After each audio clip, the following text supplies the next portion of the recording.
Hi friends, ఈరోజు ఒక టిప్తో ముందుకైతే వచ్చానండి.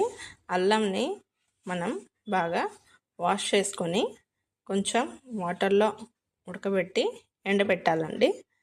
అప్పుడు మనకి సొంటి అనేది రెడీ అవుతుందండి. సొంటి హెల్త్కి అయితే చాలా మంచిది. మనకి దగ్గు జలుబు అలాంటివి ఉన్నప్పుడు మనం సొంటిని ఛాయ్లో వేసుకొని తిన్నా, ఇలా వాటర్లో కలుపుకొని తాగినా మనకి తొందరగా ఉపశమనం కలుగుతుందండి. ఒక 2 రోజులు అయితే ఎండలో పెట్టాక ఇలా మనకి సొంటి అనేది ప్రిపేర్ అవుతుంది ఫ్రెండ్స్. చాలా స్టిఫ్గా గట్టిగా చూడండి, చాలా గట్టిగా అయిపోయింది. స్టోర్ చేసుకోవచ్చు ఇలాగే మనకి ఎప్పుడు కావాలంటే అప్పుడు మనం చాయ్లో అయినా దేంట్లో అయినా వేసుకొని తీసుకోవచ్చండి. వీడియో నచ్చితే లైక్ అండ్ షేర్, సబ్స్క్రైబ్ అండి.